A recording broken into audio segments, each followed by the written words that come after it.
Hi, I'm Amy, the owner of Chubby Bunny Baby Boutique, and today I'm going to show you how to use a ring sling. A lot of times when you get your ring sling, it looks like this, just one big long piece of fabric, and you're thinking, how in the world am I going to carry a baby in this thing? So today I'm going to show you. First, let's go over the parts of a ring sling. You have your rings on one end, and then on the other end, you have what's called the tail. This is the part that hangs down. Then you have your two sides, which are called rails. So you have one rail here and one rail here. So when you first get your fabric, your ring sling, you're going to want to take it with your rings in one hand and this in the other. Now you want to make sure that this is not twisted or spun like this at all. You want to make sure it's one big straight loop. You don't want it twisted.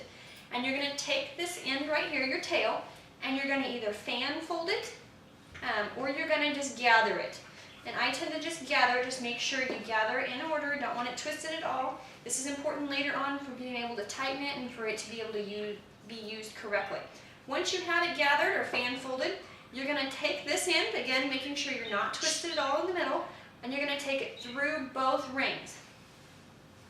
Okay, once you have it through both rings, then you're going to skip over one ring and go through the other ring. Right back through the way you came.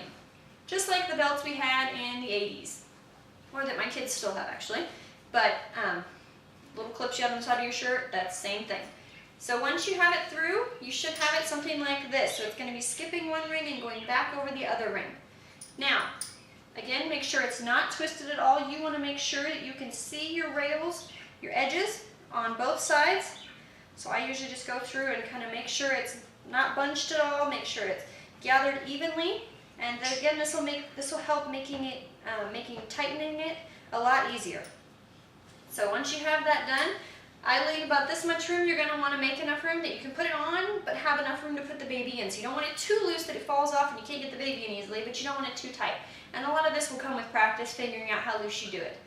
Also, once I get it like this, once I take my baby in and out, I don't ever re-thread it. I leave it threaded all the time, and then I just throw it on, throw it off. Okay, once you're ready to put it on, I'm right-handed, but I wear my rings on my right shoulder and I have my baby on my left. I like having my right hand more free. A lot of people that are right-handed like to put their baby on their right side. A lot of people like their baby on their dominant side, whichever side that is for you. Again, this is just personal preference. It'll come with practice and figuring out what feels best for you, what's the most comfortable. Okay, so we're going to put this on just like we would a beauty pageant sash. You're going to put it up. Have the rings, you're going to want the rings on whatever side you're going to want the rings on to end up on. So I want my rings on my right side, so I'm going to grab my rings like this, put my left arm through, and then I'm going to put my rings right there in the brooch position, kind of in that small spot of your shoulder. So I've got a little thing that's wrapped around me just like a sash. I want to make sure, remember I said don't let it be twisted. You don't want it twisted at all. If it's twisted, you're going to need to take it apart and re-thread it again to make sure you don't twist it. So once I've got this, I'm ready to put my baby in.